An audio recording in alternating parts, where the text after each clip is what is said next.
민정이 준호를 처음 만난 순간 그녀는 운명을 믿게 되었다. 28 부모님을 교통사고로 잃고 홀로 간호사 생활을 하던 그녀에게 준호는 따뜻한 햇살 같았다. 무엇보다 그의 어머니 박순덕 여사는 마치 친어머니처럼 그녀를 감쌌다.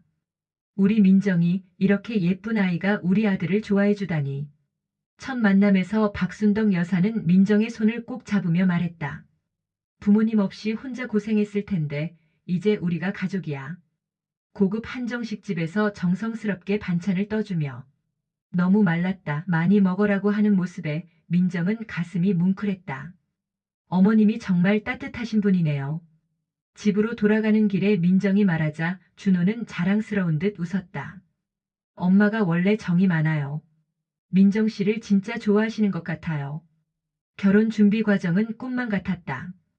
예단을 준비해주며 우리 며느리 예쁘게 꾸며줘야지라고 하고 신혼집 전세금까지 도와주며 젊은 부부가 편하게 출발해야지라고 했다. 이런 시어머니를 만난 내가 정말 복받은 거구나. 민정은 진심으로 감사했다. 하지만 결혼식 부케를 던진 그 순간까지도 그녀는 몰랐다. 그 모든 친절이 완벽하게 연출된 연극이었다는 것을.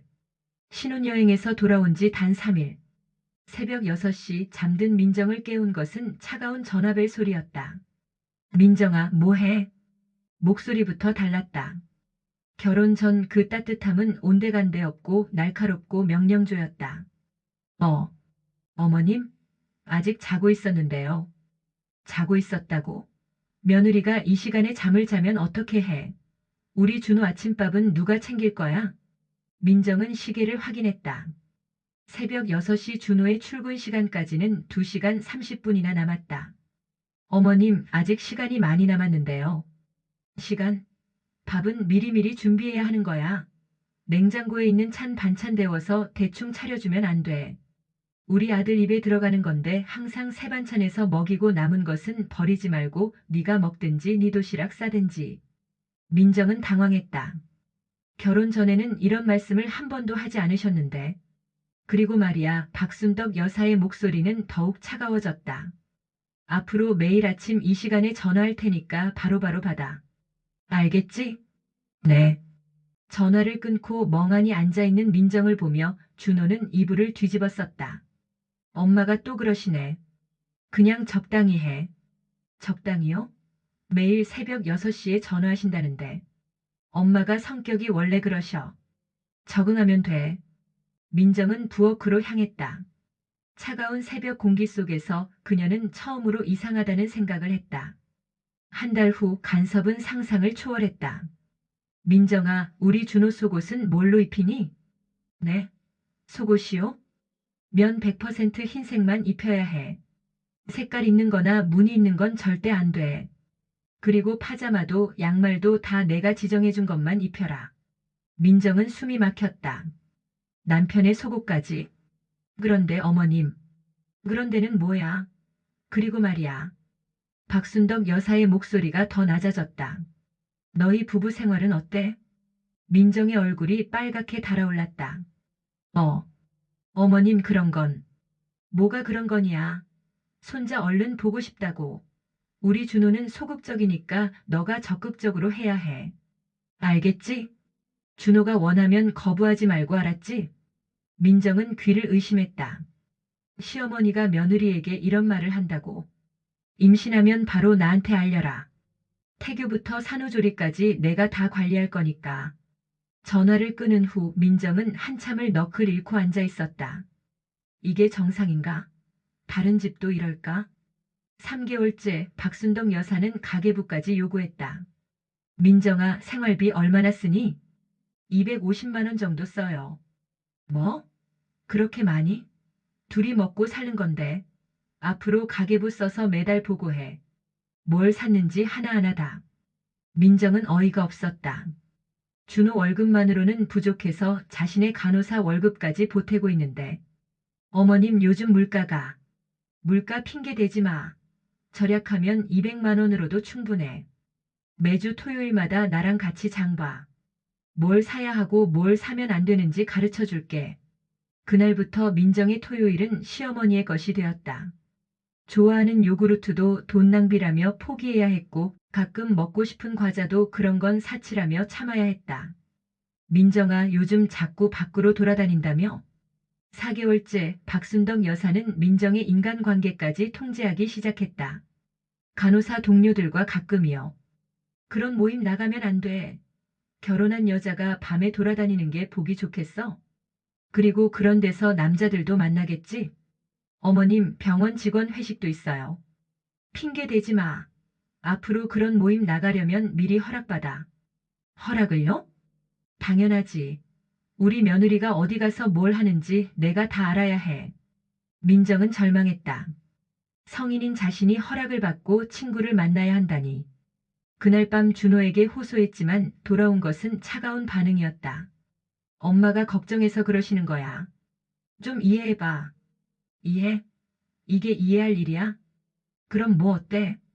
허락받고 나가면 되잖아. 엄마가 다 너 위해서 그러는 거지. 준호는 너무나도 대수롭지 않게 여겼다. 민정은 내가 과연 이 남자를 믿고 살아야 하나. 민정은 너무나 막막했다. 이럴 때 친정 부모님이라도 살아계셨으면 얼마나 좋았을까 하는 생각이 들었다. 민정은 그날 밤 처음으로 이혼이라는 단어를 떠올렸다. 6개월쯤 되었을 때 민정이 한테 소중한 생명이 찾아왔다. 민정은 행복도 잠시 아이가 6주차에 유산이 되고 말았다. 병원에서 민정은 나에게 찾아온 생명을 지키지 못했다는 자책감에 괴로워하고 있는데 시어머니는 찾아오지도 않고 병실로 전화해서 민정을 위로해 주는 것이 아니라 민정을 나무라기만 했다. 준호 또한 그녀를 걱정해 주는 게 아니라 어머님이 실망했다는 얘기만 쭉 늘어놓고 있었다. 민정은 이런 게 가족인가 다시 한번 생각하게 되었다. 그리고 다시 이런 마음으로 준호의 아이는 갖고 싶지 않았다. 1년이 지난 어느 날 민정은 더 이상 참을 수 없었다. 간호사 동료 영희가 생일 파티를 한다고 했을 때 그녀는 처음으로 거짓말을 했다. 어머님, 오늘 야간 근무 추가로 들어가게 됐어요. 야간 근무? 갑자기? 네, 간호사가 부족해서요. 거짓말이었다. 민정은 영희의 생일 파티에 참석하고 싶었다. 1년 만에 친구들과 제대로 된 시간을 갖고 싶었다. 파티는 즐거웠다. 오랜만에 웃고 수다 떨고 자유로운 시간이었다. 하지만 집으로 돌아가는 길은 무거웠다. 현관을 열자 거실에 불이 켜져 있었다. 그리고 소파에 앉아 있는 박순덕 여사와 준호의 모습이 보였다. 어머님? 이 시간에 왜? 야간 근무는 잘 마쳤어? 박순덕 여사의 목소리는 얼음처럼 차가웠다. 민정의 심장이 쿵쾅거렸다. 병원에 전화해봤더니 오늘 야간 근무 없다던데? 어디 갔다 온 거야? 들켰다. 민정은 얼굴이 하얘졌다. 친구 생일 파티예요. 친구 생일 파티? 박순덕 여사가 벌떡 일어섰다. 허락도 없이? 거짓말까지 하면서? 어머님 죄송해요. 죄송하긴. 결혼한 여자가 남편 몰래 밤늦게 놀러 다니고 시어머니한테 거짓말하고 이게 며느리가 할 짓이야? 준호가 일어서며 말했다. 여보, 엄마한테 사과해. 엄마가 얼마나 걱정하셨는데. 그 순간 민정은 무너졌다. 남편마저도 자신을 이해해주지 않았다. 죄송합니다. 민정은 고개를 숙였다. 앞으로 이런 일 없도록 해라. 알겠지? 박순덕 여사의 말에 민정은 고개만 끄덕였다. 하지만 그날 밤 민정의 마음속에서는 뭔가 단단한 것이 부러지는 소리가 났다. 그나마 위안이 되는 것은 시아버지 이종수 씨였다. 민정아 힘들지? 아내가 없을 때 그는 조용히 물었다. 괜찮아요 아버님. 괜찮긴. 내가 봐도 네 시어머니가 너무 심한데. 내가 뭐라고 해도 안 듣는구나. 미안하다. 이종수 씨는 가끔 아내 몰래 민정에게 용돈을 주기도 했다. 이거라도 받아서 내가 먹고 싶은 거 좀 사 먹어. 아버님 이러시면 안 돼요. 괜찮아. 시아버지가 며느리 용돈 주는 건데 필요한 것 있으면 사고. 하지만 이런 시아버지의 배려는 오히려 독이 되었다. 민정은 시아버지에게 감사했지만 그게 또 화근이 될 줄은 몰랐다. 당신이 왜 자꾸 며느리 편을 들어? 박순덕 여사가 폭발했다. 당신 우리 아들보다 며느리가 더 소중한가 봐. 무슨 소리야? 너무 심하게 구는 것 같아서 그렇지. 심하게? 어디가 심해? 내가 며느리 교육시키는 게 심한 거야? 그날 이후 박순덕 여사는 민정이를 더욱 감시하고 잔소리를 했다. 그리고 시아버지에 대한 질투심도 노골적으로 드러내기 시작했다. 혹시 당신 민정이한테 다른 감정이 있는 거 아니야? 당신 미쳤어. 무슨 말 같지도 않은 소리를. 당신이 하도 며느리를 잡으니깐. 요즘 보니까 민정이가 집에 오면 당신 표정이 달라져. 시어머니의 질투는 민정이 하지도 않는 행동과 말로 민정이 자신을 학대했다는 억지를 쓰고 갑자기 아프다면서 응급실에 가야 한다면서 괜히 응급실 갔다가 의사 선생님이 괜찮다고 해도 입원해야 한다고 난리를 치고 그리고 며느리가 잘못 들어와서 자신이 아프다는 등 시아버지와 준호한테 억지를 쓰기도 하셨다. 민정은 이런 상황이 괴로웠다. 자신 때문에 시댁에 갈등이 생기는 것 같아서 5년째 되던 해가을 민정은 한계점에 도달했다. 그날도 어김없이 새벽 6시에 전화로 시작되었다. 민정아, 우리 준호가 요즘 살이 빠졌던데 밥을 제대로 안 해주는 거니? 어머님, 준호 씨 요즘 회식이 많아서. 회식? 그럼 더 잘 챙겨줘야지. 영양 보충 안 해주고 뭐해.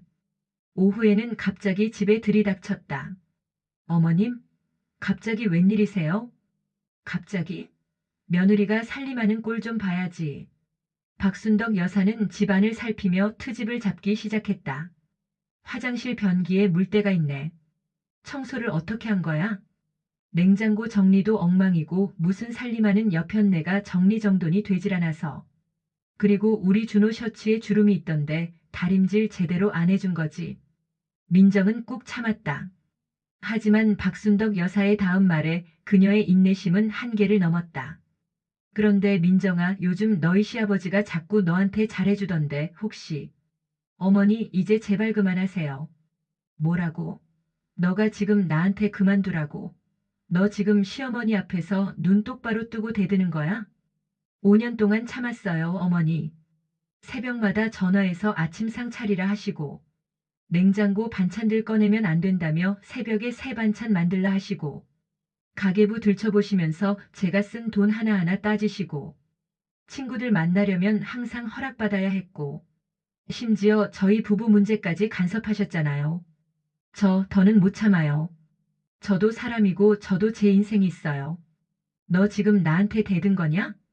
대드는 게 아니에요. 살고 싶다고 제 목소리 내는 거예요. 민정이 처음으로 큰 소리를 쳤다. 뭐? 지금 나한테 소리치는 거니? 어머니, 저도 힘들게 일하는 사람이에요. 저 집에서 노는 사람이 아니에요. 뭐라고? 너 지금 시어머니한테 눈을 그렇게 부라리고 뭐 하는 거야? 그리고 이제는 시아버님까지. 민정의 눈에서 눈물이 흘렀다. 저도 사람이에요. 존중받을 권리가 있어요. 존중? 며느리가 시어머니한테 존중을 바라니? 왜 안 돼요? 저도 사람인데 왜 안 돼요? 그때 준호가 퇴근해서 들어왔다. 왜들 이렇게 시끄러워? 뭔 일이야? 아들 잘 왔다. 박순덕 여사가 준호를 보며 말했다. 지금 며느리가 나한테 대드는데 내 참 억울해서 못 살겠다. 박순덕 여사는 아들 준호가 보는 앞에서 가슴을 치면서 억지 울음을 쏟아내고 있었다. 여보. 준호는 민정을 보며 한숨을 쉬었다. 엄마한테 왜 그래? 그 순간 민정은 완전히 절망했다.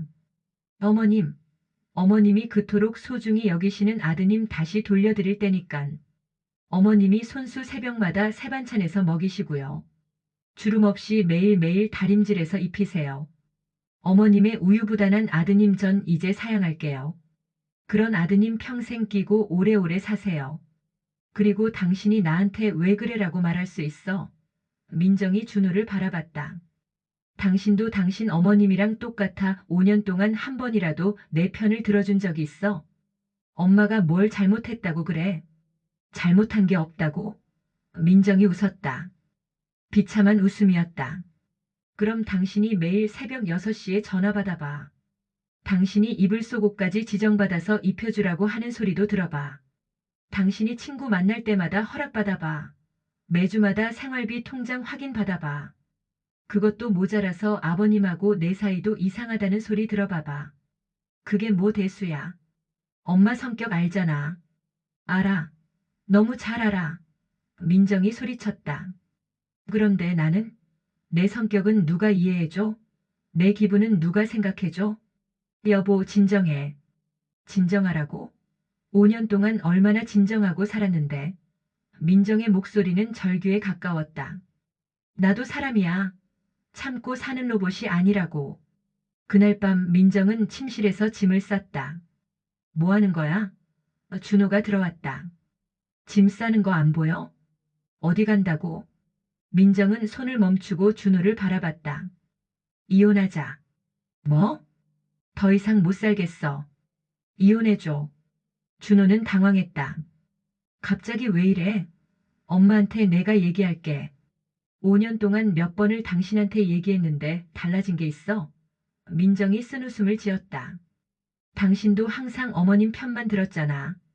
그게 엄마는 성격이 원래 그런 분이야. 항상 본인이 맞다고 생각하시는. 그럼 나는? 누구를 위해서 내가 왜 이런 간섭을 받으면서 당신이 조금만 내가 힘들다고 했을 때 내 편에서 생각해줬다면 우린 좀 달라졌을 거야. 당신도 똑같아. 당신 어머님하고. 내가 고만할게. 나도 행복할 권리가 있어. 사람답게 살 권리가 있다고. 그럼 엄마 보지 말고. 우리끼리 살자.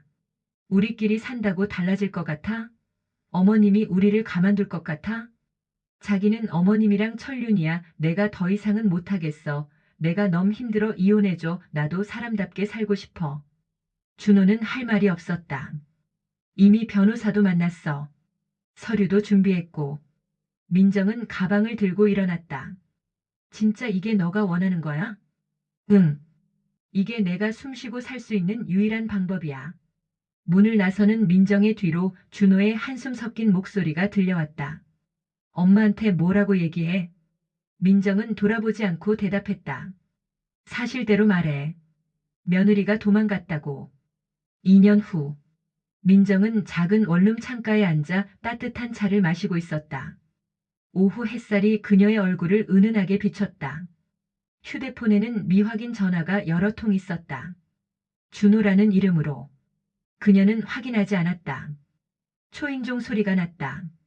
누구세요? 민정아, 나야. 영희. 문을 열자 영희가 케이크 상자를 들고 서 있었다. 생일 축하해. 어머, 영희야. 고마워. 둘은 작은 테이블에 앉아 케이크를 나눠 먹었다. 민정아, 많이 밝아졌다. 그래? 응. 예전에는 항상 뭔가에 눌려 있는 것 같았거든. 민정은 창밖을 바라봤다. 자유롭게 날아다니는 새들이 보였다. 가끔 외롭긴 해. 하지만 지금 이 순간이 난 너무 편안해. 그 지옥 같은 곳에 빠져나올 수 있었던 내 용기에. 지금 넌 편안하니. 그래, 지금 너가 좋다면 나도 좋아. 이제야 나답게 살고 있는 것 같아. 지금 너무 편안하고 좋아. 영희가 조심스럽게 물었다. 준호 씨한테서 연락 와? 응. 하지만 받지 않아. 후회는 안 해? 민정은 잠시 생각하더니 환한 미소를 지었다. 전혀. 오히려 왜 진작하지 않았나 싶어. 오후 늦게 영희가 돌아간 후 민정은 다시 창가에 앉았다. 해가 서서히 지고 있었다. 주황빛 노을이 하늘을 물들이고 있었다. 새벽 6시 전화도 없고 허락받을 사람도 없고 눈치 볼 일도 없고. 그녀는 작은 일기장을 꺼냈다. 오늘은 내 34번째 생일. 혼자 맞는 생일이지만 어느 해보다 행복하다. 5년 늦었지만 드디어 진짜 내 인생이 시작되는 것 같다. 누구의 며느리도 누구의 아내도 아닌 오직 나 자신으로 살아간다. 창밖으로 첫 별이 떠오르고 있었다. 민정은 그 별을 바라보며 처음으로 진짜 평안함을 느꼈다. 이제야 숨을 쉴 수 있었다. 때로는 사랑이라는 이름으로 시작된 관계가 족쇄가 되기도 합니다. 하지만 진정한 사랑은 상대방의 존재 자체를 존중하는 것입니다. 민정의 이야기는 수많은 여성들이 겪고 있는 현실입니다. 가족이라는 이름으로, 사랑이라는 이름으로 강요받는 희생과 인내. 하지만 우리 모두에게는 행복할 권리, 존중받을 권리가 있습니다. 용기 있는 선택이 때로는 혼자가 되는 것을 의미할지라도 그것이 진정한 자유로 가는 길일 수도 있습니다. 민정처럼 살아가고 있는 며느리에게 바칩니다. 진정한 자유를 찾는 것은 용기 내는 것에서 시작되는 것입니다.